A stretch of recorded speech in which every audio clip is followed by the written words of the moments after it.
Alhamdulillah, segala puja dan puji syukur kita kepada Allah Subhanahu wa Ta'ala. Pada kesempatan yang mulia ini, Allah Subhanahu wa Ta'ala masih memberikan kepada kita kenikmatan yang mungkin hilang dari sebahagiaan saudara dan saudari kita. Maka jangan sampai lisan kita ini kering dari bersyukur kepada Allah Subhanahu wa Ta'ala. Semakin banyak kita bersyukur, maka nikmat itu kian bertambah dan tidak akan pernah hilang.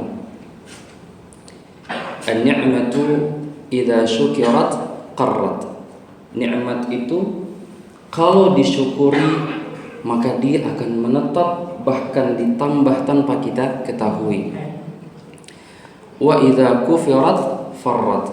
Tetapi kalau diingkari dan tidak disyukuri, maka nikmat itu akan pergi dan kita tidak menyadarinya. Sehingga terus lisan kita untuk bersyukur kepada Allah dengan kalimat mulia Alhamdulillah, Alhamdulillah, dan Alhamdulillah. Kemudian rasa syukur kita atas diutusnya Nabi kita sallallahu alaihi wasallam, dengannya kita bersolawat secara berkesinambungan sebanyak-banyaknya untuk baginda mulia sallallahu alaihi wasallam. Semoga dengan itu kita bisa berdiri bersama dengan barisan beliau sallallahu alaihi wasallam dan para sahabat-sahabatnya. Sungguh indah ketika Rasul sallallahu alaihi wasallam mengenal kita. Bayangkan kita berdiri dan tidak dikenal, apalah jadi hidup kita tanpa itu. Maka syukur dan salawat tidak boleh henti daripada lisan kita ini.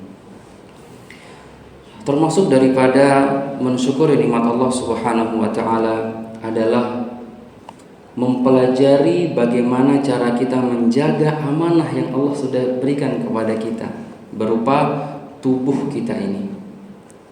Bayangkan kalau dihargakan, organ-organ kita ini tidak bisa terbeli, teman-teman, saking mahalnya.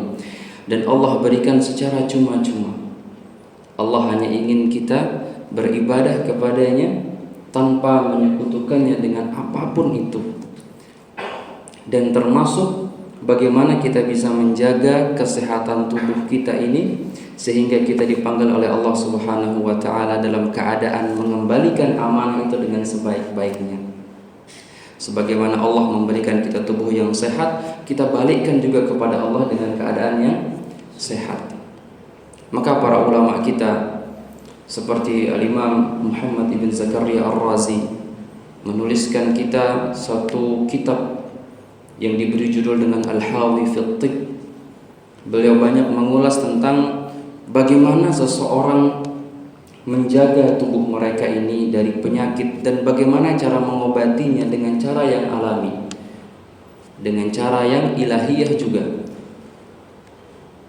Kemudian yang tidak kalah fenomenalnya dalam kitab At-Tibbun Nabawi yang dituliskan kita oleh Al-Imam Ibnul Qayyim Al-Jauziyah rahimahullah, beliau juga menuliskan banyak sekali konsep-konsep tentang menjaga kesehatan tubuh kita dan bagaimana mengobati tubuh kita ketika dia sakit dengan tuntunan-tuntunan yang sangat mulia dari Rasulullah sallallahu alaihi wasallam. Semisal berobat menggunakan madu, berobat menggunakan habbatus sauda, berobat dengan pola kehidupan Rasulullah sallallahu alaihi wasallam. Dikisahkan beliau suka dengan labu kuning. Ada yang suka labu kuning di sini? Nafi bahasa labu kuning di Lombok Barat. Perenggi. Betul ya? Yang kuning ini. Nah, dikisahkan beliau ketika dihidangkan makanan yang di sana ada labu kuningnya dan ada dagingnya, para sahabat mengatakan Nabi Shallallahu Alaihi Wasallam yatatabba itu mencari-cari mana nih labu kuningnya. Saking sukanya beliau Shallallahu Alaihi Wasallam. Ternyata banyak manfaat daripada labu kuning ini, diantaranya memperbaiki pencernaan kita, menurunkan asam lambung. Nah, yang suka asam lambung naik nih, coba pakai labu kuning ini. Enak dibuat sayur ini, betul ya? Biasa dipakai buat kolak juga kalau tidak salah. Nah, labu kuning. Kemudian juga dengan menggunakan semangka misalnya. Insya Allah kapan-kapan kita akan coba kaji semangka dalam sudut pandang Tibbun Nabawi. Ya, semangka kalau direbus ini bagus untuk kesehatan. Ya, putihnya itu teman-teman bisa rebus. Ini bisa mendinginkan panasnya darah, terutama bagi mereka yang sering gatal-gatal, kurap, kudis. Semangka direbus. Belum pernah ya, saya belum pernah. Tapi demikian saran dari ahli klasik. Pada kesempatan hari ini insya Allah, semoga Allah memudahkan kita semua. Kita coba mengambil satu bab yang dituliskan kita oleh Imam Ibnu Al-Qayyim Al-Jauziyah dalam kitab beliau At-Tibb An-Nabawi tentang al-asya' allati yu'dhi inhibasuha wa mudafa'atuha ashrah. Ada 10 hal yang ini pasti ada di setiap manusia dan tidak boleh ditahan. Enggak boleh ditahan. Beliau menyebutkan 10 itu adalah ad-damu idza haja. Darah ketika dia bergejolak. Kemudian wal maniyyu idza tabayyadha. Dan air mani ketika dia sudah sampai di puncak. Kemudian wal baulu wal ghaid. Kencing dan BAB. Kemudian warrihu wal qai. Rih itu kentut, teman-teman, tidak boleh ditahan. Nanti kita lihat bagaimana penjelasan para ulama kita. Kemudian wal qai. Al qai itu adalah muntah. Pengen muntah jangan ditahan. Ya. Kemudian wal utas, bersin. Nah, ini juga bersin tidak boleh ditahan. Wan naumu wal ju'u wal atash. Rasa kantuk, rasa lapar dan rasa haus. Jadi 10 hal ini sama sekali tidak boleh ditahan kalau sedang pengen dimuntahkan atau pengen dikeluarkan oleh tubuh kita. Kita ulangi lagi, yang pertama adalah darah ketika dia bergejolak. Kemudian air mani ketika sudah sampai ke puncak harus dikeluarkan nih. Buat bapak-bapak, ibu-ibu sama sebenarnya. Kemudian air kencing dan BAB, mohon maaf. Kemudian kentut, keinginan muntah. Assalamualaikum warahmatullahi wabarakatuh. Kemudian bersin, ngantuk, lapar dan haus. Al-Imam Ibnu Al-Qayyim menyarankan kita, tentunya ini juga sudah dikutip oleh Ar-Razi juga, demikian Ibnu Sina dalam Al-Qanun fi Tibb. 10 hal yang tidak boleh ditahan, karena menahannya dapat menyebabkan penyakit dari ringan, sedang sampai berat. Semua ada ini ya, pernah merasakan semua ya. Baik, kita coba bahas satu persatu. Yang pertama, ad-damu idza haja. Darah yang bergejolak. Bagaimana pandangan para ulama klasik, tabib klasik tentang darah yang bergejolak ini? Darah berwarna merah dengan sifat yang panas.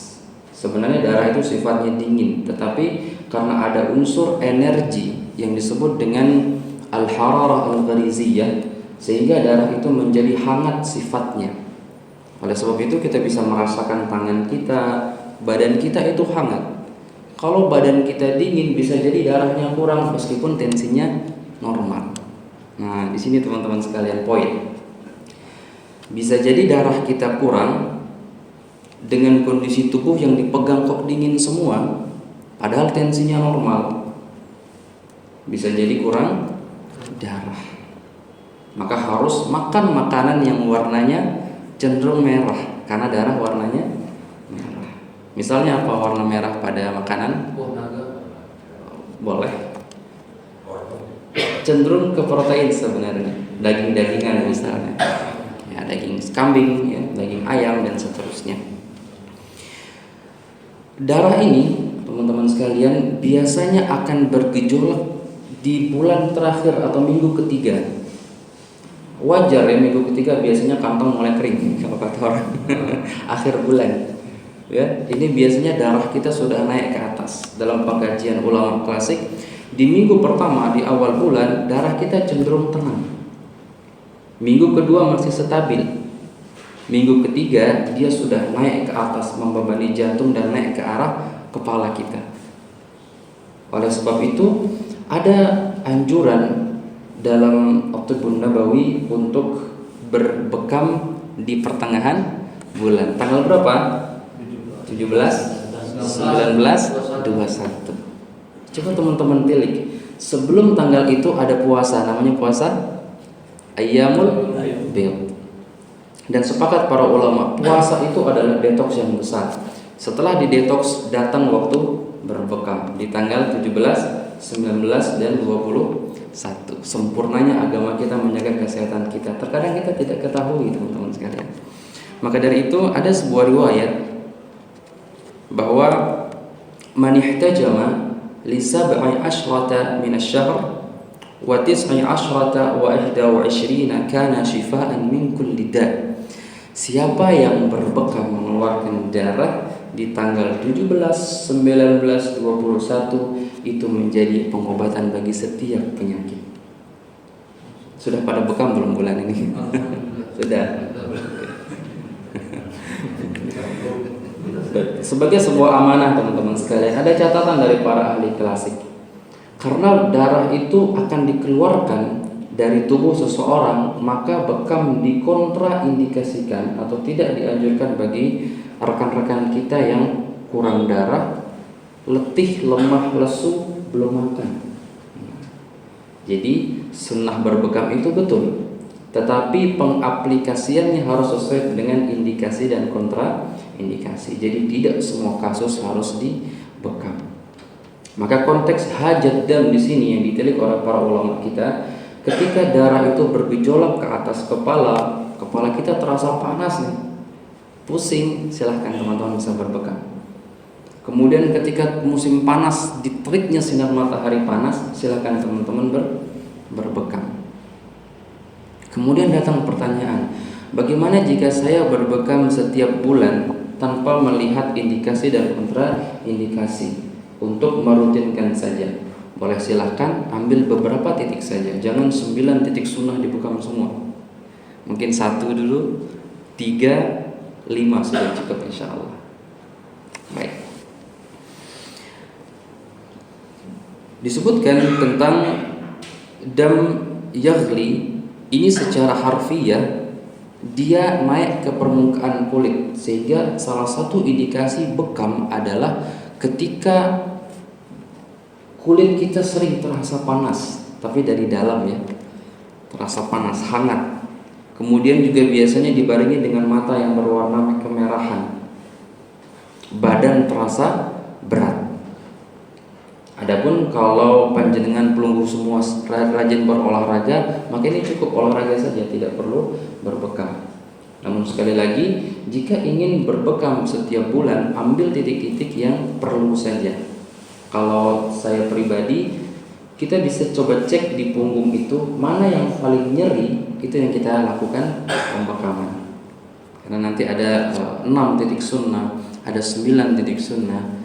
Mana yang paling nyeri dari atas sampai bawah, itu yang kita lakukan pembekaman dengan sayatan atau tusukan. Ada sebuah ungkapan daripada Ibnu Sina. Beliau mengatakan, ketika darah itu bergejolak, maka tubuh terasa mendidih dan panas. Biasanya sering merasa demam, meriang. Enggak ada sebab tapi meriang. Ini bisa jadi darah sedang bergejolak. Maka apabila tidak dikeluarkan darah itu, darah akan mencari jalan untuk keluar, diantaranya melalui lubang, dubur, kemudian hidung dan kulit. hidung mimisan, kemudian lewat anus, mohon maaf, BAB-nya berdarah, kemudian lewat kulit timbul peteki namanya. Peteki itu ruam-ruam merah pada kulit. Ini karena darah yang panas. Kemudian ada beberapa tanda yang sebenarnya bisa dijadikan tolak ukur daripada darah yang sedang bergejolak mau keluar dari dalam tubuh kita.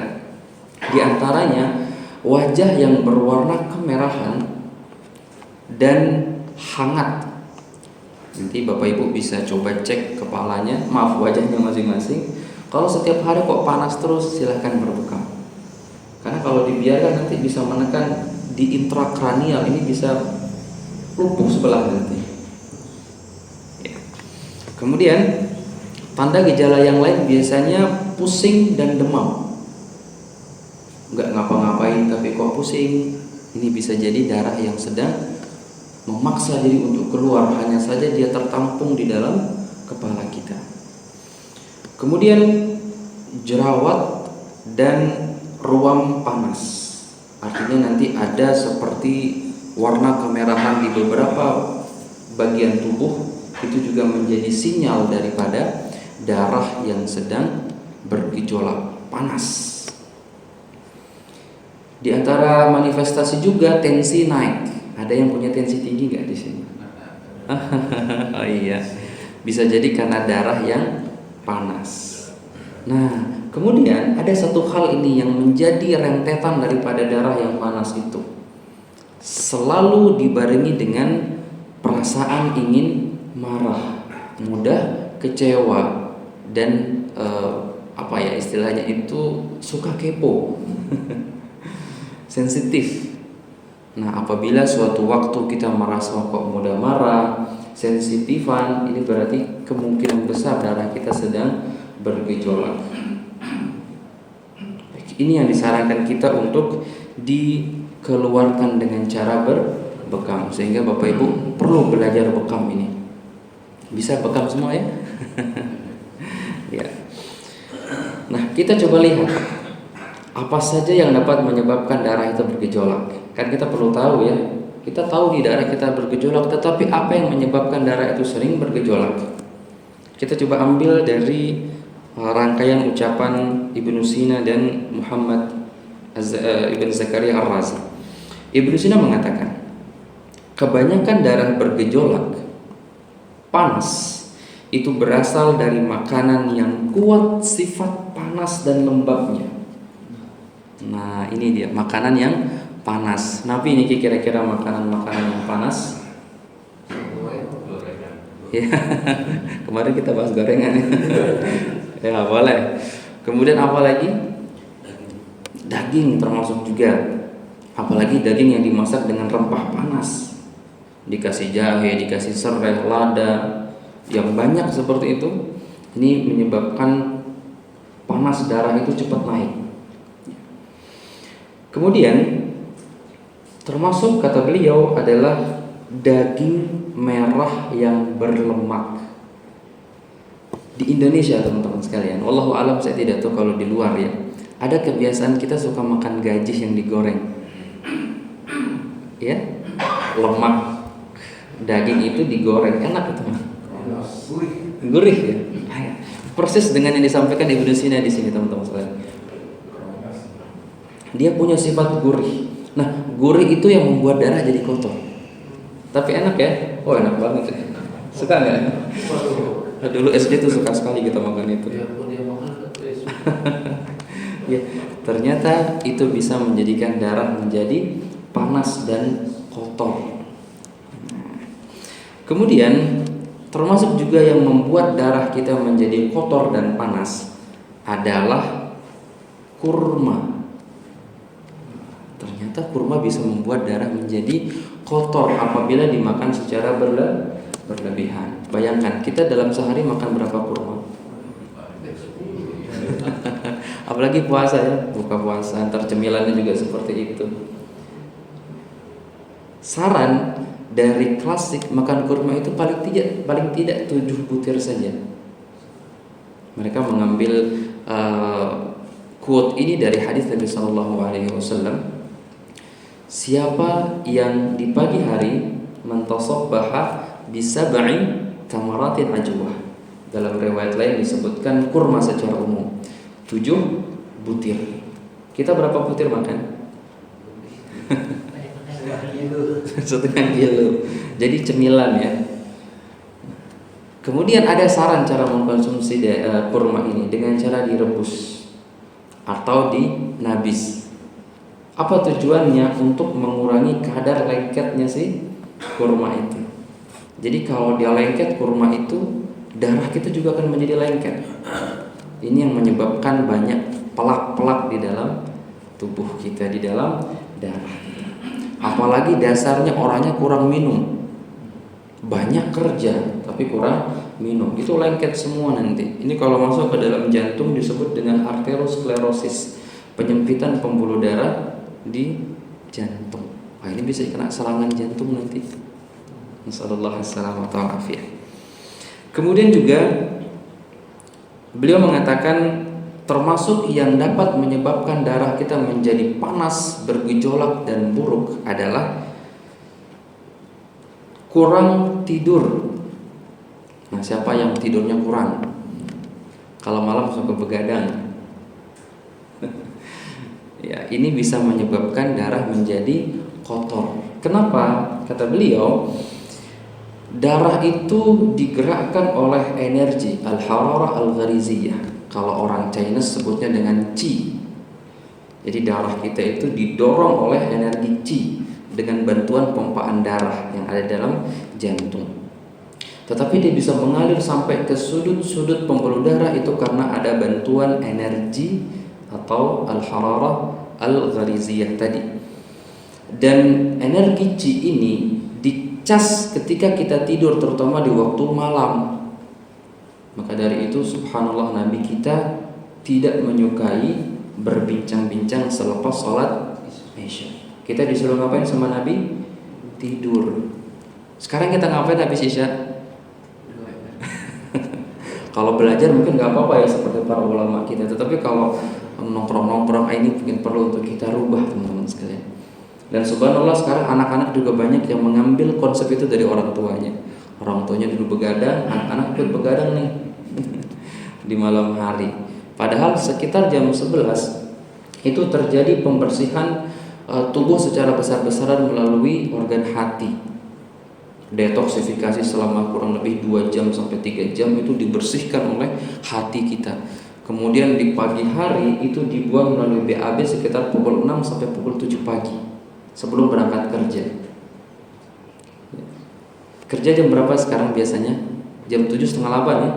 Allah buat, subhanallah ya, Allah buat sistem pencernaan terkhusus khusus besar itu kerja maksimalnya sebelum jam kerja. Allah sudah tahu itu sejak dahulu ya.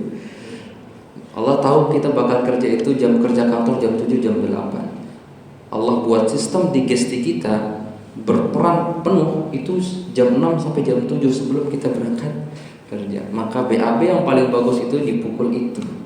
Ya, walaupun dalam sehari sekali itu juga sudah cukup bagus. Kemudian tidur yang kurang ini menyebabkan terjadinya penyempitan pembuluh darah karena ada beberapa hormon, diantaranya hormon kortisol dan adrenalin yang membuat orang itu menjadi stres. Jadi kalau ada orang stres, ansietas, mungkin tidurnya kurang maksimal, kurang cukup tidur.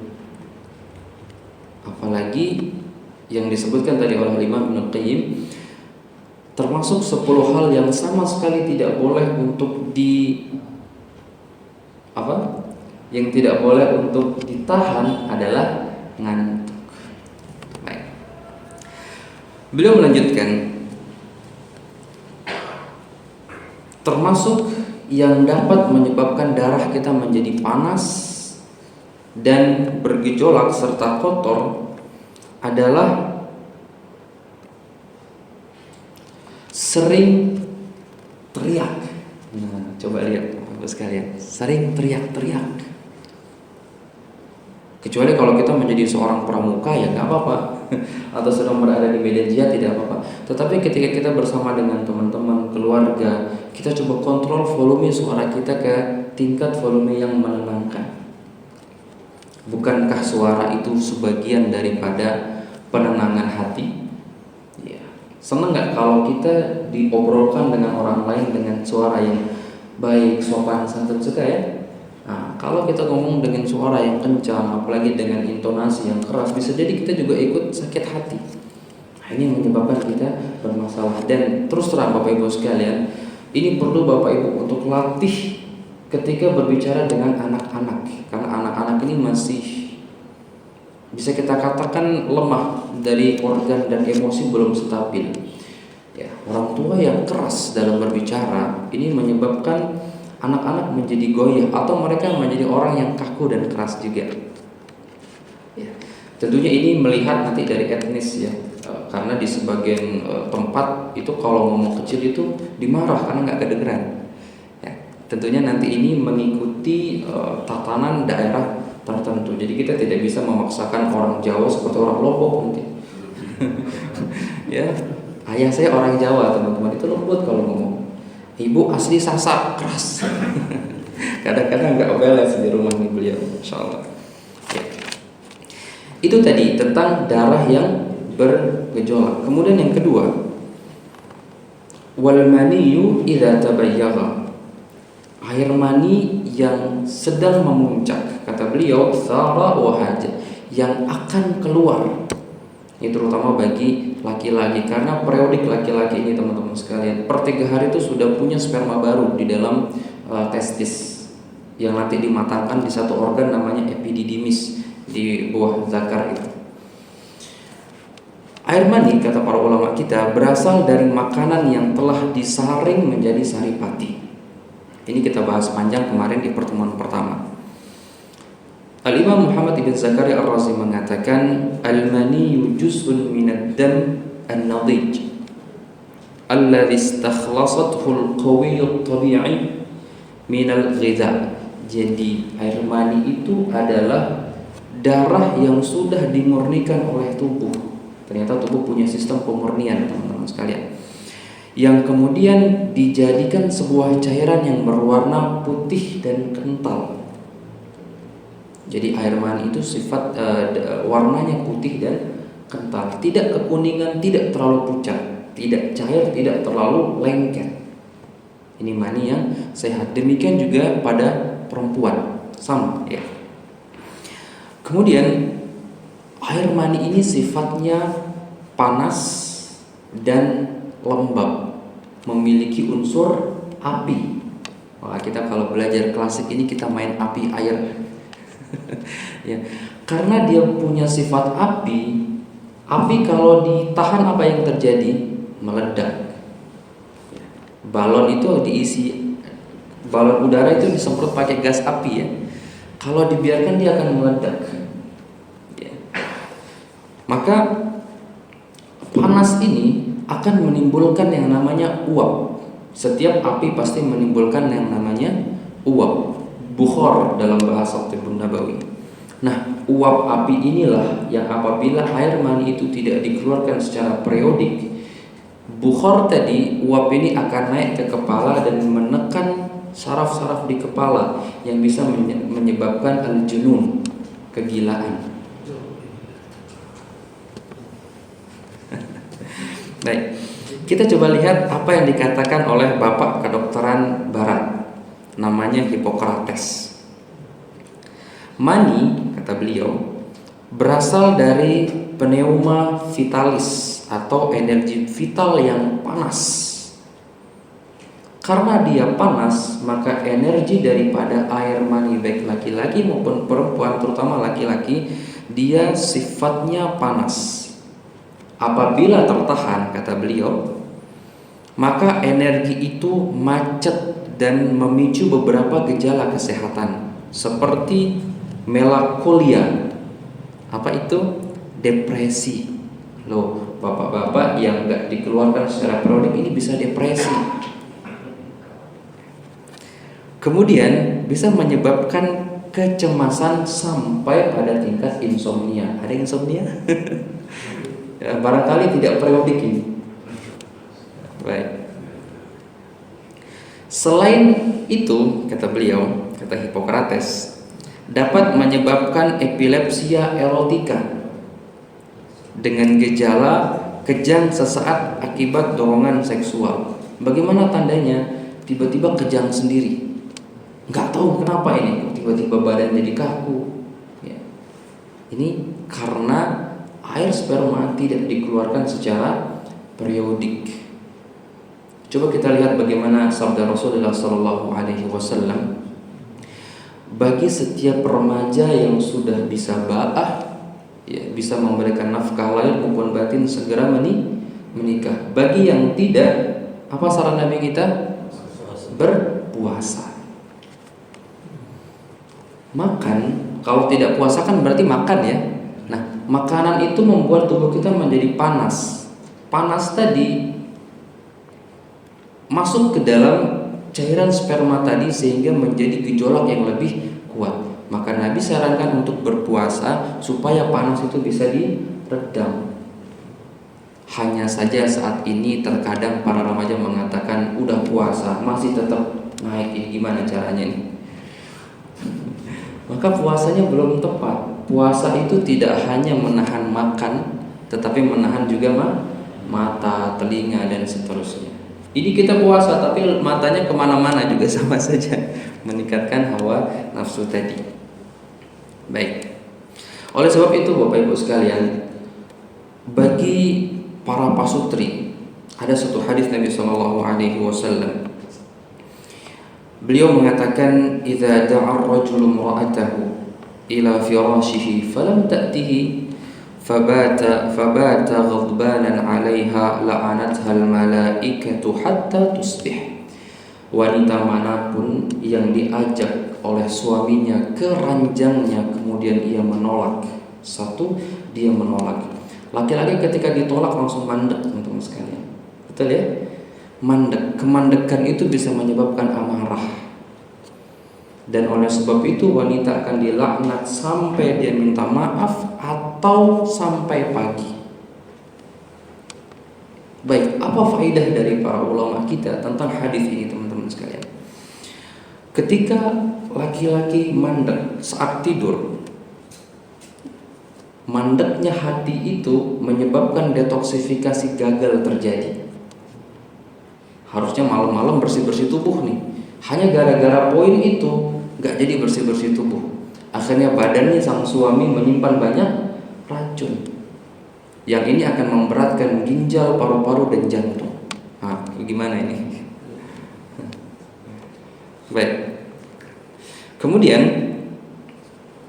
kotornya darah karena detoksifikasi gagal di malam hari bagi laki-laki yang mungkin tidak dikeluarkan saat dia butuh, ini dapat menyebabkan gangguan-gangguan keseimbangan.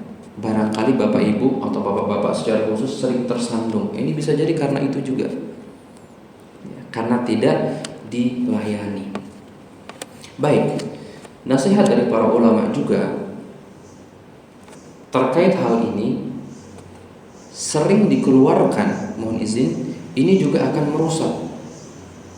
Jadi nggak boleh dalam sehari sampai 3-5 kali. Kecuali mungkin baru pengantin baru, oke lah ya, masih dimaklumi. Tetapi kalau sudah lama, kemudian dalam sehari dibuat 1-2 kali, nanti yang kalah tulang belakang dan ginjalnya. Bisa-bisa jadi darah tidak terbentuk dengan sempurna, sehingga seseorang menjadi hipertensi atau hipotensi. Maka paling tidak dalam sehari, paling tidak 3 hari sekali, atau saat sedang bergejolaknya saja.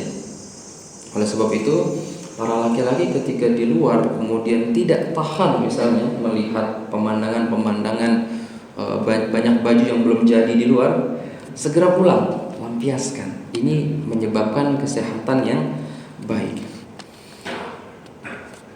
Kemudian apabila tidak dikeluarkan secara periodik sebagaimana yang dikatakan para ahli klasik, dapat menyebabkan beberapa penyakit lain seperti bengkak testis, prostat bahasa kita. Nah, ternyata bisa menyebabkan masalah prostat. Kemudian yang lain adalah infeksi saluran kemih, ISK. Infeksi saluran kemih. Kenapa? Dalam sudut pandang klasik, ISK itu adalah penyakit tipe panas yang disebabkan karena unsur panas yang tertampung di dalam vesika urinaria atau kantung kemih kita. Nah, saluran daripada kantung kemih dan tempat keluarnya sperma itu berdekatan, bahkan satu, sehingga sperma yang jarang dikeluarkan dia akan sangat panas sekali. Uapnya naik ke kepala bisa bikin junun, bisa bikin kegilaan atau mungkin sering lupa. Kalau dikeluarkan secara paksa bisa membuat lecet area uretra, area pipis kita, tempat keluarnya sperma itu, sehingga terjadi lecet-lecet di area itu. Apa yang terjadi nanti? Darah saat buang air kecil, kemudian rasa nyeri dan panas saat buang air kecil. Ini juga berlaku untuk perempuan. Ini sekilas tentang al-maniyyu idza tabayyagha. Jadi air mani kalau sudah dia tinggi, sudah memuncak, maka sebaiknya dikeluarkan. Baik, ada beberapa gejala lain juga mungkin perlu kami sebutkan di sini. Di antara gejala yang dimanifestasikan oleh air mani yang tidak dikeluarkan secara periodik baik laki-laki maupun perempuan, itu nyeri punggung.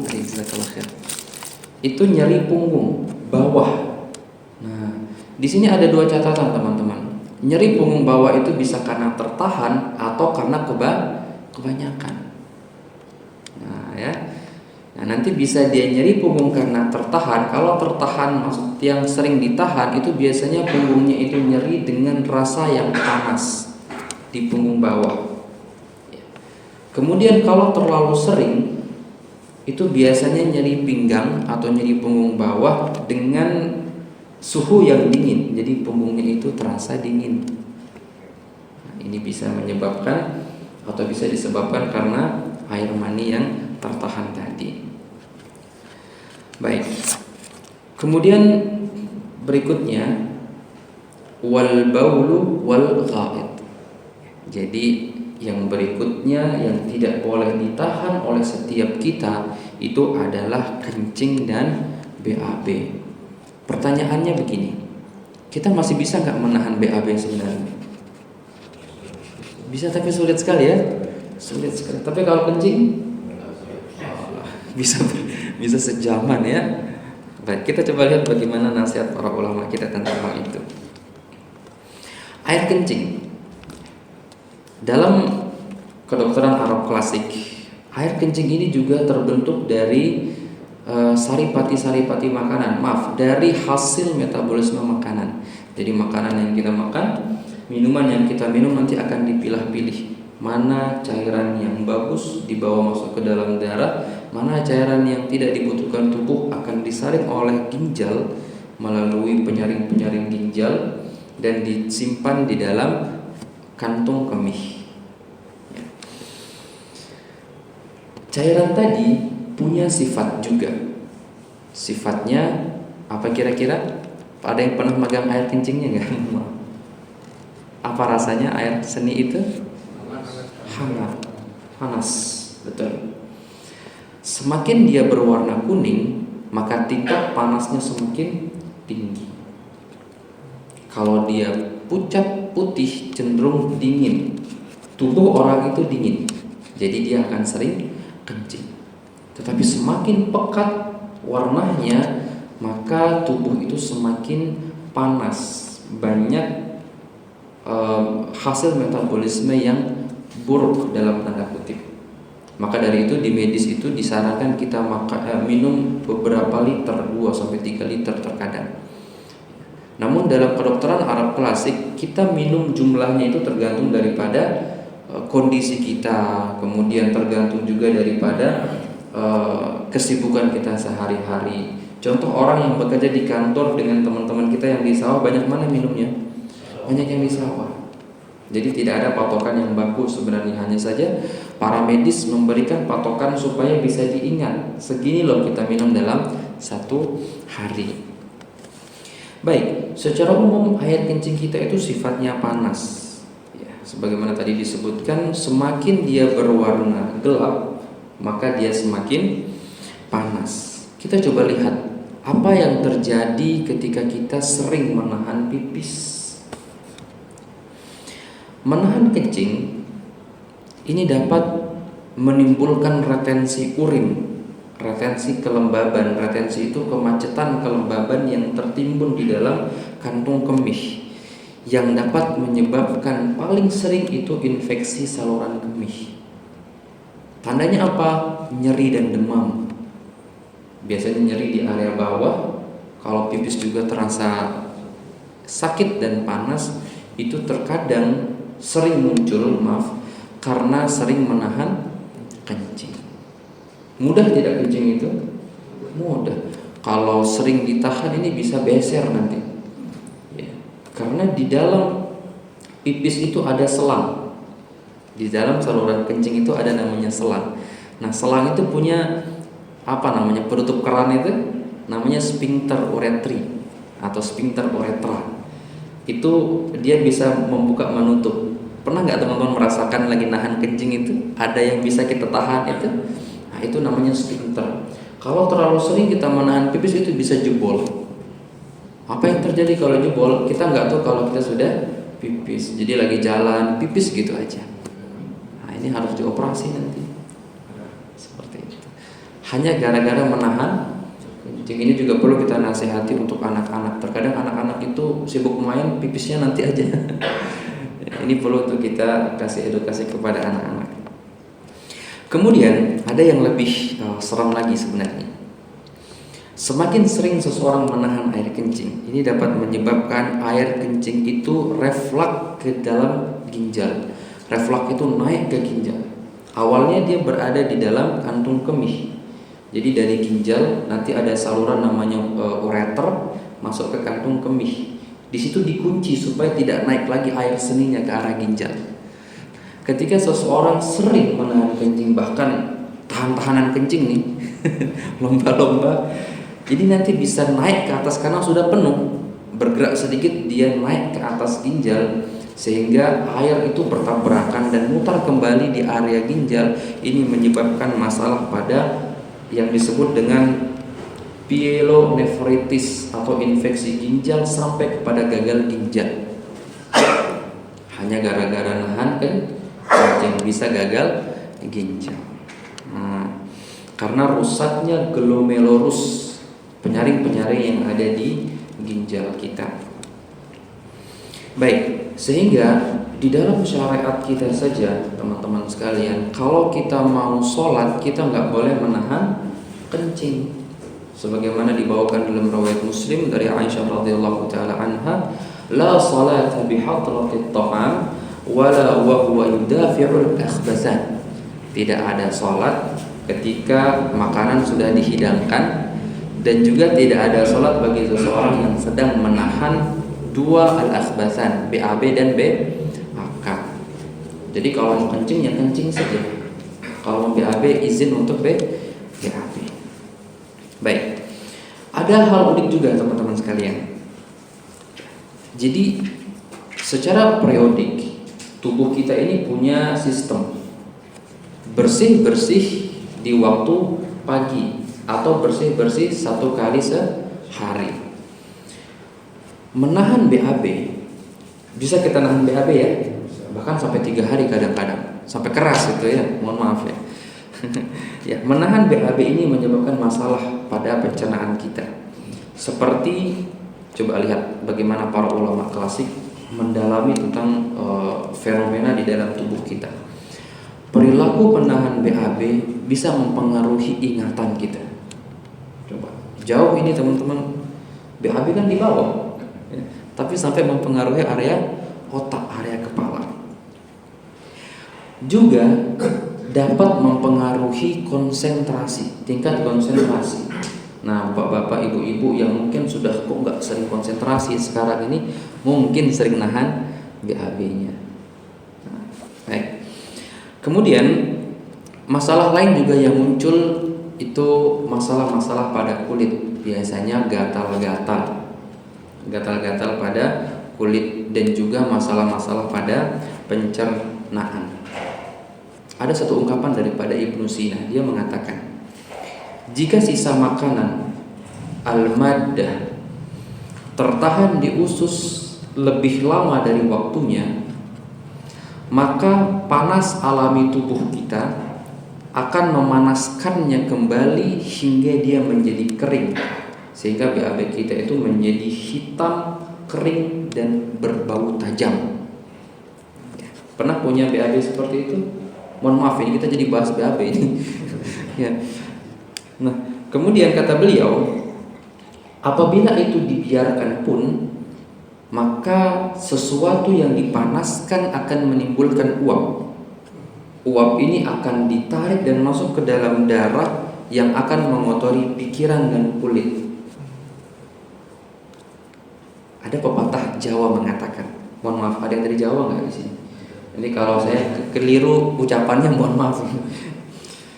Apa katanya ini? Yen gati reget mesti mentu neng kulit. Saya pernah dengar ini dulu, teman-teman. Waktu saya ingat, saya coba tulis, saya cari terjemahannya di Google karena nggak bisa bahasa Jawa saya. Kata mereka, jika darah itu kotor, maka pasti akan nampak di kulit. Nah, sekarang jadi sebuah hipotesa kita, kalau kulit kita sering bermasalah, kering, gatal, kudisan, dan lain-lain, itu sangat terhubung sekali dengan kondisi darah kita. Baik, darah itu dibentuk dari makanan kita. Maka kalau makanan kita tidak bagus, maka darah kita pun tidak bagus. Kalau darah tidak bagus, makanan tidak bagus, apalagi tempat penyimpanan kotoran kita. Maka salah satu tanda yang disoroti oleh para ahli klasik ketika pencernaan kita bermasalah adalah kentut yang sangat bau, bahkan dia nempel. Mungkin di usia kita masing-masing ini kita pernah kentut, mohon maaf sekali lagi, kita pernah kentut di satu tempat yang itu baunya nempel di situ. Berarti itu sangat kotor sekali pencernaan kita. Saran dari para ahli klasik dengan membersihkannya dengan dua cara. Yang pertama dengan makan pepaya, yang kedua dengan makan lidah buaya. Itu diambil dagingnya kemudian dikonsumsi 1 sendok dalam sehari cukup. Dan jangan lupa minum air putih yang banyak. Ini air putih, teman-teman sekalian. Izin saya minum dulu kalau gitu ya.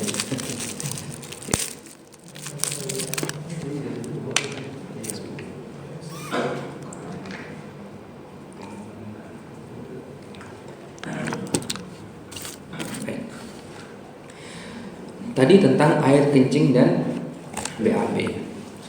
Kemudian berikutnya tentang ar-rih, kentut. Kentut juga nggak boleh ditahan ini, teman-teman. Salah satu tanda seseorang di rumah sakit boleh dipindahkan dari ruang operasi ke ruang perawatan itu adalah kentut. Maka tidak jarang dokter mengatakan, sudah kentut atau belum? Kalau belum kentut harus masih di ruang operasi. Kalau sudah kentut, silakan boleh pindah ke ruang perawatan.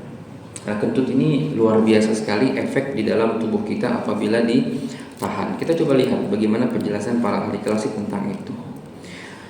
Kentut ini terbentuk dari terbentuk dari hasil makanan yang kita makan, hasil metabolisme kita, dan juga dia terbentuk dari uap yang kita hirup ketika kita makan. Maka ada saran dalam syariat kita, kalau minum nggak boleh sambil ngomong. Kalau makan oke, masih bisa kita sambil ngobrol-ngobrol. Tapi kalau minum disarankan tidak sambil ngomong, karena akan banyak sekali uap yang masuk ke dalam perut kita dan itu akan menjadi gas kentut nantinya. Nah, kemudian kentut ini juga terbentuk dari hasil metabolisme makanan yang ringan maupun yang berat. Jadi semakin bergas makanan kita, maka gas di dalam perut itu akan semakin menumpuk. Gas ini Kalau tidak dikeluarkan, dia akan berjalan kemana-mana. Kalau dia berjalan ke area paru-paru, akan menyebabkan penyakit yang namanya infeksi paru. Gas ya, gas dari makanan-makanan kita ini kalau terdorong ke area paru-paru akan menyebabkan penyakit paru-paru, pneumonia, infeksi paru-paru, dan iritasi dinding dada, menyebabkan sesak nafas biasanya atau sering ngorok ketika bernafas. Ini disebutkan oleh beliau Imam Al-Qayyim dalam kitab beliau ini At-Tibbu An-Nabawi. Kemudian ketika uap tadi terdorong ke area hidung, maka akan menyebabkan penyakit polip. Pernah dengar nama penyakit polip? Iya. Atau nanti sering terjadi panas, bau ya. Bau di area hidung ini juga disebabkan karena gas yang tertumpuk di perut. Baik. Ketika dia terdorong dan masuk ke dalam jantung, maka akan menyebabkan penyempitan dan penyumbatan pembuluh darah jantung karena gas tadi. Baik. Kemudian ketika gas tadi terdorong ke area telinga, maka akan menyebabkan infeksi telinga. Sumbernya dari gas dalam perut. Dan ketika gas itu terdorong ke area mata,